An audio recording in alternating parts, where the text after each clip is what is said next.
What if I told you one team literally strapped a vacuum cleaner to their car to cheat physics? Another bolted a second fuel tank on board just to dump it halfway through the race and won. And still, another broke Formula One so badly the rules had to be rewritten overnight? Yeah. This is the story of how F1 innovations turned engineers into living legends, or absolute villains. It's a tech arms race that makes the Cold War look subtle, where split-second breakthroughs mean survival, and crossing the line, sometimes literally, is just part of the job description. This is every F1 car innovation that changed racing forever. Formula One has always been a fight between rules and rebellion. You get the fastest minds on the planet, give them an impossible problem, go faster, go safer, go cheaper, and break the other guys while you're at it, and then watch them find a loophole the size of a hairpin. F1 engineering is where an extra millimeter can win a championship, or cost you your job. And nothing captures that tension like the legendary car innovations we're about to break down. Let's kick off with ground effect. In the late 1970s, Colin Chapman and Lotus figured out that instead of just adding wings to the car, you could suck the car to the ground. Think, airplane wing flipped upside down. They shaped the floor like a venturi tunnel, basically a funnel, accelerating airflow under the car and creating a low pressure zone so strong it practically glued the tires to the asphalt. The car cornered like it was on rails, letting drivers go flat out in turns where everyone else was lifting. But F1 being F1, the ground effect era got so out of control that the G-forces nearly made drivers black out. Cars bounced violently, sparking the first real driver complaints about safety. Eventually, the FIA banned ground effect skirts in 1983. But modern F1, you guessed it, ground effect is back. Today's cars use sophisticated venturi tunnels to channel that same suck-it-to-the-ground philosophy, only controlled better. Innovation never dies. It just takes a pit stop until the rules change. Fast forward to the 1990s. Williams, led by a team of absolute maniacs/geniuses, designed active suspension. Instead of stiff mechanical springs, they used computer-controlled hydraulics to keep the car's ride height perfectly flat, no matter how many Gs it pulled. Imagine taking a tight corner at 150 miles per hour and the car stays perfectly level, keeping maximum downforce with no pitch or roll. That's active suspension. It basically let the car drive itself to the perfect height for aero. The system was so advanced, rivals cried foul immediately. The FIA tried to police it, but the pace advantage was absurd. Mansell in 1992 destroyed the field, racking up wins in a car that seemed to hover through corners. Of course, the FIA banned it, but the concept lives on in modern road car engineering, from Ferraris to Teslas. Let's talk about one of the cheekiest innovations ever, the double diffuser. New rules arrived to reduce downforce, make racing closer, and slow the cars down. Sound familiar? But Brawn GP, Ross Brawn's Miracle Phoenix that rose from Honda's ashes, spotted a glorious loophole. Their diffuser, that underbody tunnel that manages airflow at the rear, had a second airflow channel hidden within it. That double flow path re-energized the airstream, producing insane levels of downforce, even with a supposedly nerfed car. Jenson Button basically won the first half of the season by driving what looked like an average car but was in fact a rocket ship. Red Bull and Ferrari howled in protest. The FIA eventually ruled the double diffuser legal. Too clever to outlaw, they admitted, but the next year the rules were changed to block it. See the pattern yet? Genius appears, rules shut it down. Okay, so let's talk green power, but make it F1 level ridiculous. In 2009, Formula One introduced KERS, Kinetic Energy Recovery Systems. The idea was simple. Store energy under braking and then redeploy it on acceleration. Think of it as a Mario Kart mushroom boost on a button. Early KERS was clunky, adding weight and giving teams headaches. But once Mercedes nailed it, the world changed. By 2014, KERS had evolved into the full hybrid turbo power units.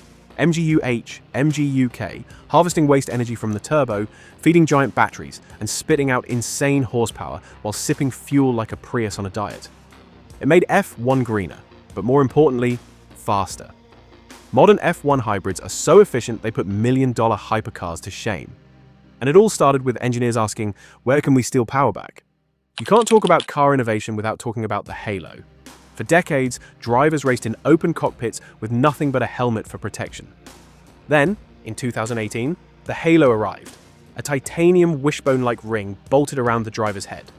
Fans hated the look, engineers complained about visibility, even drivers grumbled. But the first time it saved a life, no one complained again. Romain Grosjean's horrifying fireball crash in Bahrain 2020. His car literally split a barrier in half.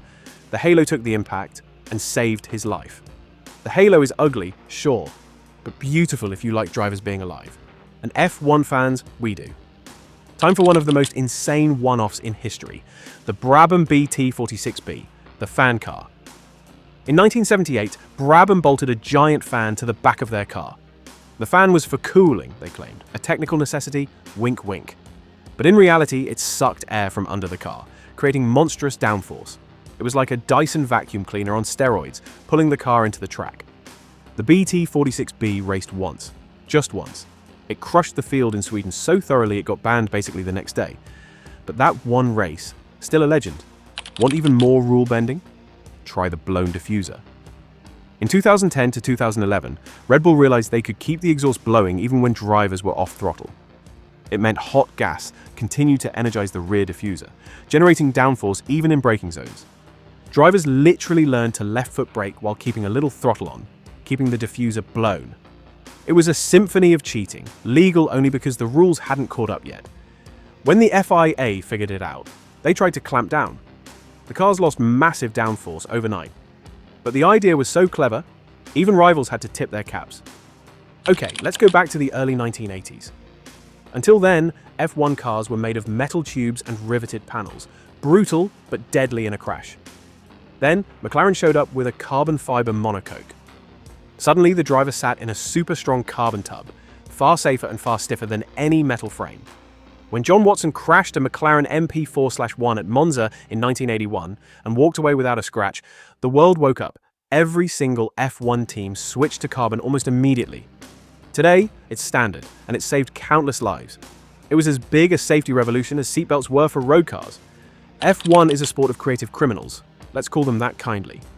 Did you know Tyrrell ran water ballast tanks in the 1980s to meet minimum weight at the scales, then dumped the water mid-race to run underweight? Or that Benetton allegedly removed a fuel filter in the 1994 refueling rigs to boost flow rates? If there's a loophole, F1 engineers will drive a truck through it. That's the sport's DNA. Innovation dancing on the knife edge of cheating. It's easy to think F1 innovation is all about winning. But honestly, some of its best breakthroughs have been about not dying. After Ayrton Senna's death in 1994, the sport went through a safety revolution. Higher cockpit sides, wheel tethers, HANS devices, stricter crash tests. And the results? In 1970, a driver had a 1 in 5 chance of being killed during a season. Today, that risk is almost zero. That is thanks to innovation too. Modern F1, you've heard it a million times, went back to ground effect in 2022. Why? Because outwash aerodynamics and dirty air made following cars impossible.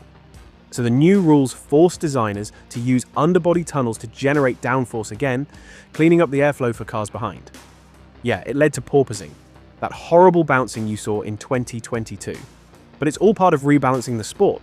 It's proof that what was banned decades ago can come back smarter, cleaner, and better. Every time you see a championship trophy lifted, you're not just seeing a driver's skill. You're seeing the best engineers on Earth, dancing around the rules. Red Bull's blown diffuser, Mercedes' DAS system, Ferrari's flexible wings, Braun's double diffuser. Behind every champion, there's a technical advantage. And behind every technical advantage, there's a group of rivals trying to get it banned. Formula One's genius is that it's never finished. Someone, somewhere, is in a wind tunnel right now, plotting the next revolution. Maybe it's a hidden aero trick. Maybe it's a new energy recovery system. Maybe it's something no one's ever thought of before. One day, they'll reveal it on a Friday in Bahrain. The paddock will gasp. The FIA will scramble to write a new rule, and the cycle begins again. That is the essence of F1 innovation. To find a path no one else has even seen yet. So, if you ever wonder why Formula One is so special, remember this. No other sport rewards genius and punishes it, celebrates rebels and bans them, applauds risk while protecting safety, in quite the same way. F1 car innovation is a history of humanity's absolute best and worst instincts on display. From the first carbon fiber tub to the modern halo, from the fan car's vacuum cleaner to the energy recovery wizardry of the hybrids. Every breakthrough is a story, and every story is a reminder that racing is as much about brains as bravery. If you loved this deep dive, smash that like button, subscribe to F1 Focus, and comment below with your favorite F1 innovation of all time. Was it the ground effect monsters? The KERS button? Maybe something that should come back. Let's hear it. And remember, in F1, the line between brilliance and breaking the rules is measured in tenths of a second.